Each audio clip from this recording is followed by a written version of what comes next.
After more than 30 years in ERP implementation work, something changes in your perspective.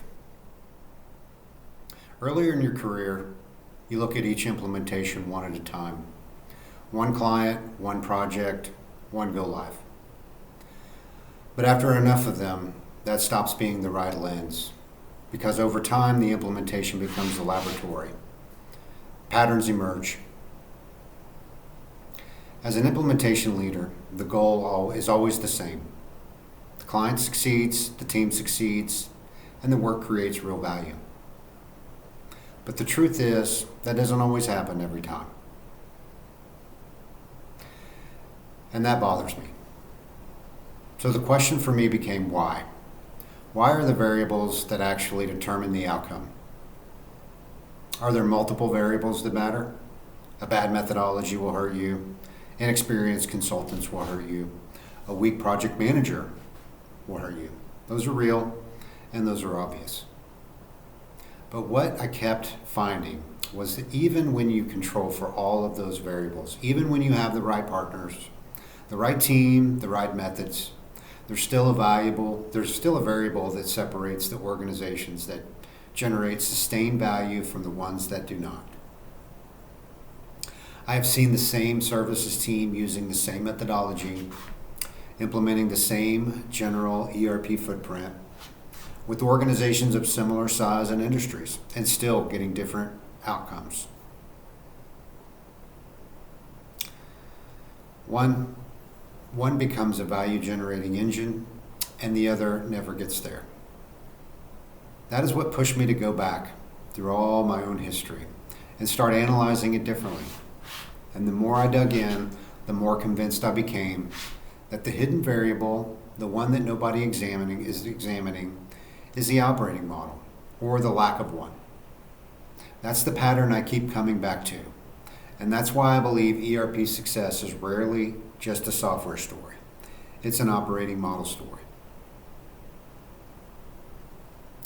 I will address methodology, partner selection, and project management quality in the future work. This series is about the variable nobody's talking about.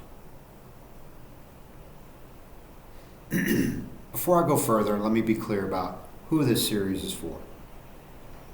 There are two scenarios where this operating model applies. 2 entry points, 1 engine. The first, you're preparing to replace or modernize your ERP. You're staring down a major implementation and you want to build the value delivery engine during the implementation, not after it. Inside that first entry point, there's a pattern I see more often than you might think. I call it the software replacement reflex. New leadership comes in, looks at the current ERP, and concludes the software is the problem. So the organization starts moving towards a replacement. A new vendor, a new implementation, major capital spend. But after the harder question was never asked, is the platform actually the problem? Or has the organization lost the operating model required to generate value from it? What I call the operating drag trap. Technical debt builds up, workarounds become permanent.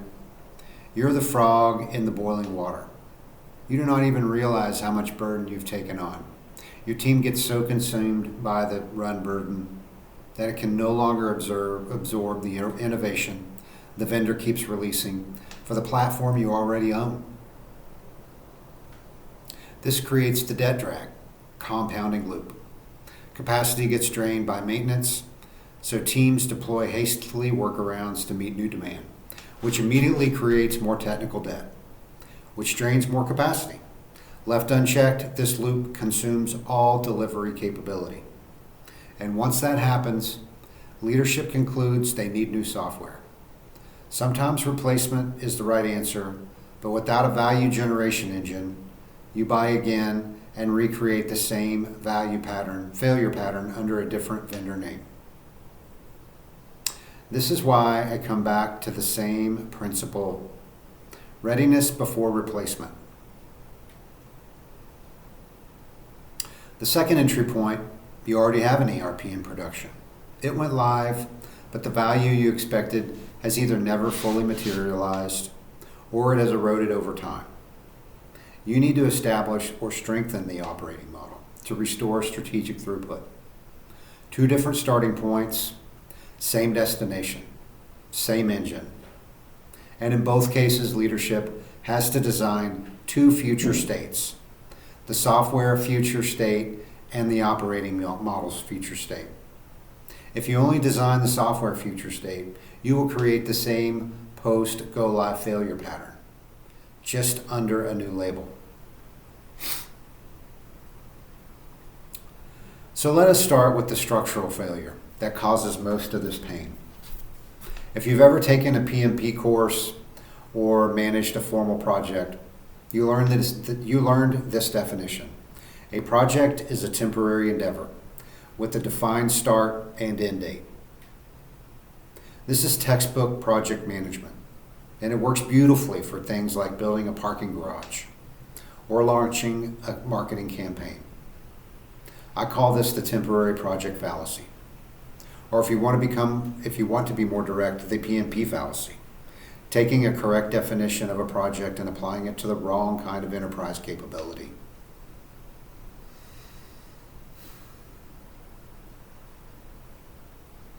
Because an ERP is not a temporary endeavor, it's a perpetual operating capability.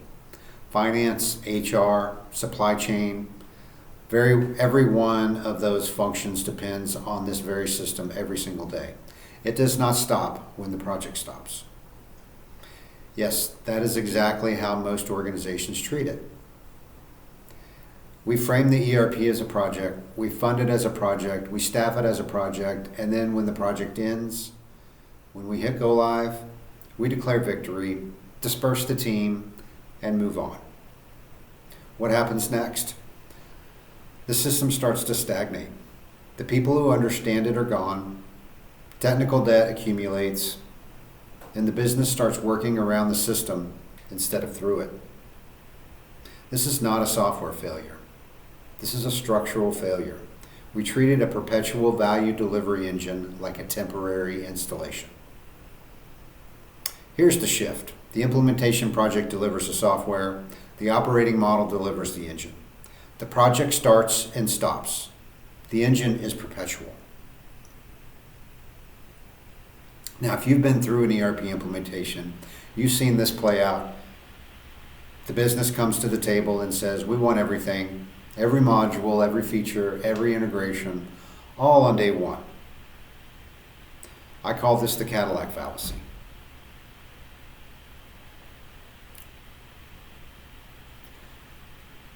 And here's what is important to understand. The business is not being irrational. They're being very strategic within the system they've been given. They demand the Cadillac on day one because they have zero trust that the organization will deliver anything after go live.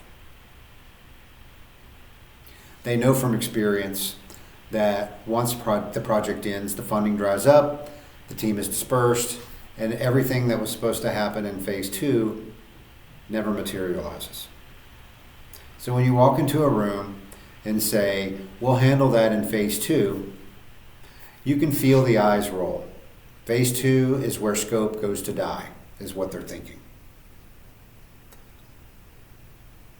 And that creates a vicious cycle.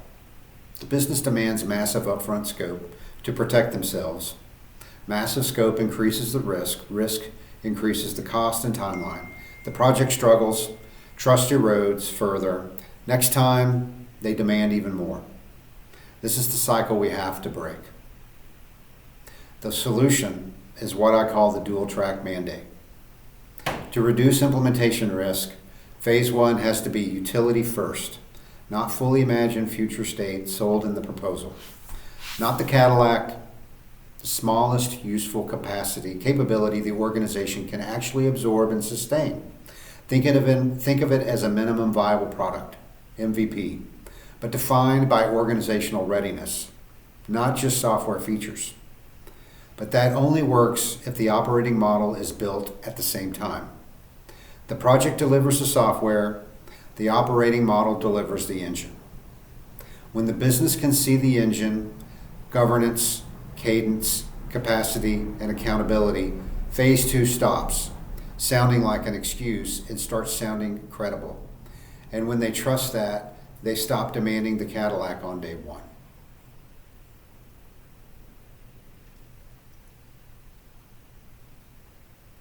Let me make this concrete, because this is something I live.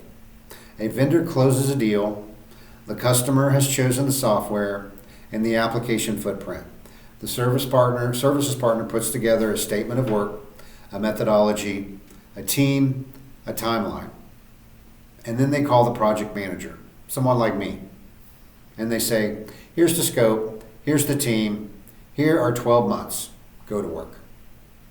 I show up at one client and I ask, who is your team?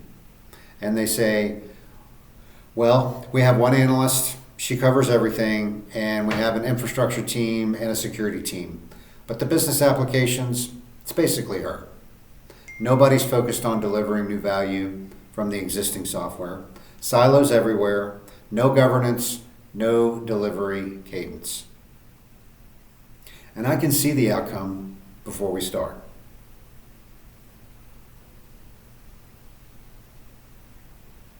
It does not matter what the salesperson promised. It doesn't matter what the statement of work says. The gap between what has been sold and what the organization is ready to sustain is enormous. Now I go to a different client. Similar size, similar industry, but this client has 15 analysts across the domains. They have internal project manager. Their business leaders have maturity around what they need. They're not expecting the fully automated experience on day 1. They want the foundation. They understand that phase 1 is a utility first, and they trust phase 2 will happen. Same project manager, same team, same methodology. Very different probability of success. This is the maturity scope mismatch. A polished statement of work, an experienced partner, and a sound methodology still do not guarantee success. If the client does not have the operating model maturity to absorb the implementation ambition, and that mismatch is invisible if you are not looking for it.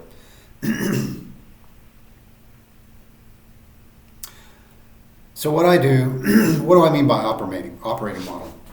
The enterprise ERP operating model is the enterprise's value generation engine for ERP. It aligns people, processes, and technology so that the every hour capacity is governed through a single lens, business value. And let me be clear, this is not just an IT operating model. IT facilitates it and instruments it, but it's governed by operational leadership because ERP value is created across business dependencies, finance, HR, supply chain, operations, and the processes that connect them. When upstream discipline breaks, downstream outcomes break. That's why there has to be an enterprise contract between operations and IT.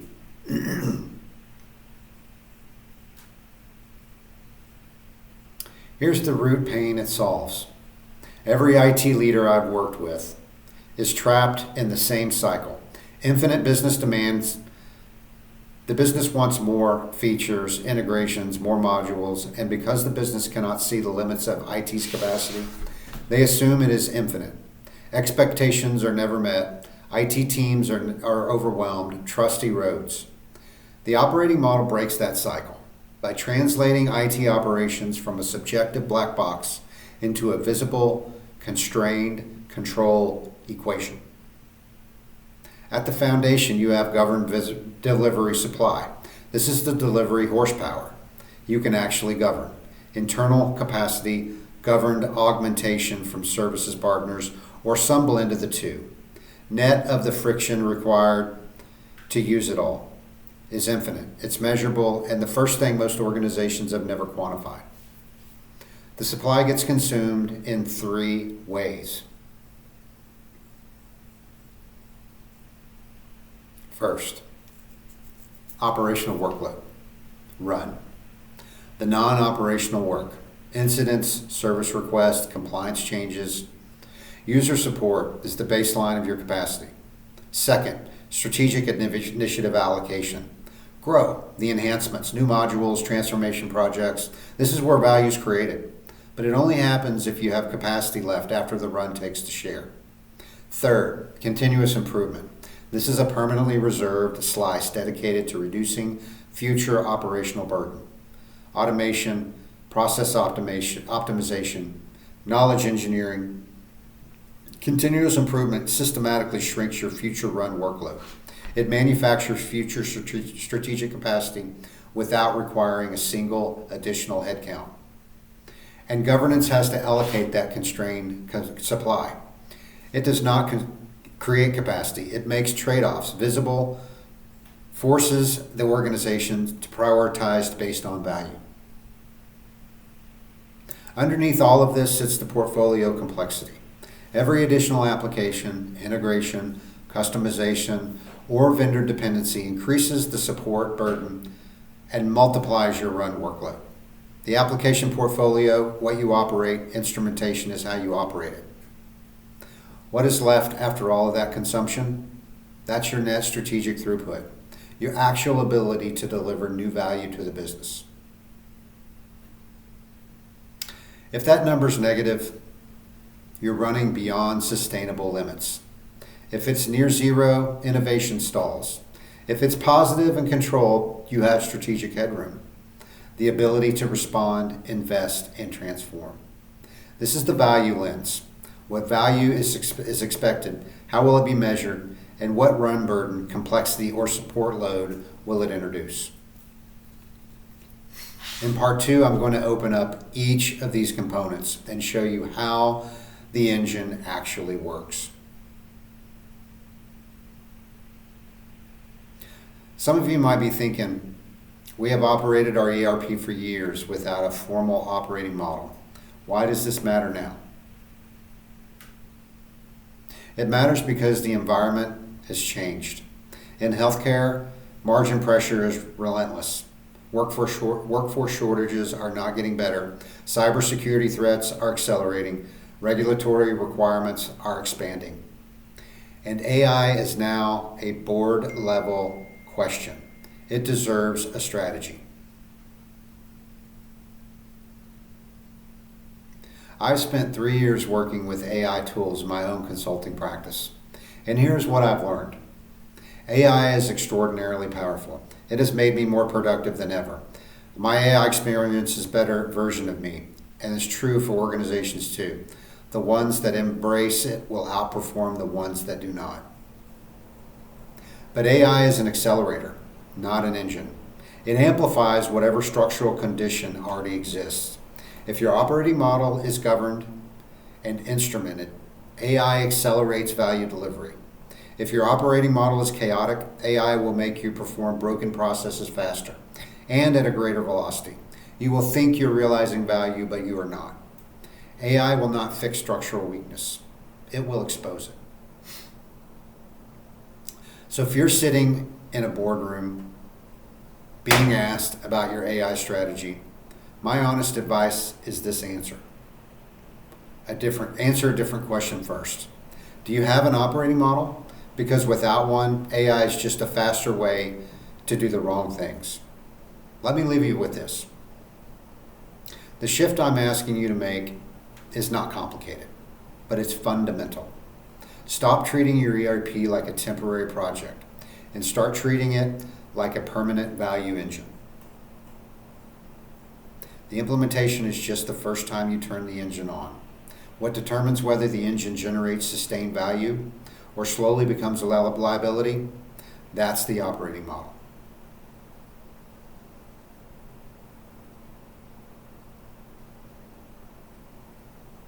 And if you are preparing for replacement, remember this. You're not designing one future state. You're designing two. The software future state and the operating model future state. In part 2, I'm going to open up the engine and show you the control architecture underneath. We'll go deeper into governed delivery supply, the zero-sum game between run and grow, and how governance becomes an authoritative steering wheel, not a bureaucratic committee. Until then, here's the question I want you to sit with. Can you quantify your ERP delivery capacity right now? Do you know your run-grow ratio? If you cannot answer these questions, you are operating in the dark. High-performing enterprises earn the right to innovate. They do not by buying the newest software, but they institutionalize the discipline required to sustain continuous value generation. This series is designed to turn the lights on.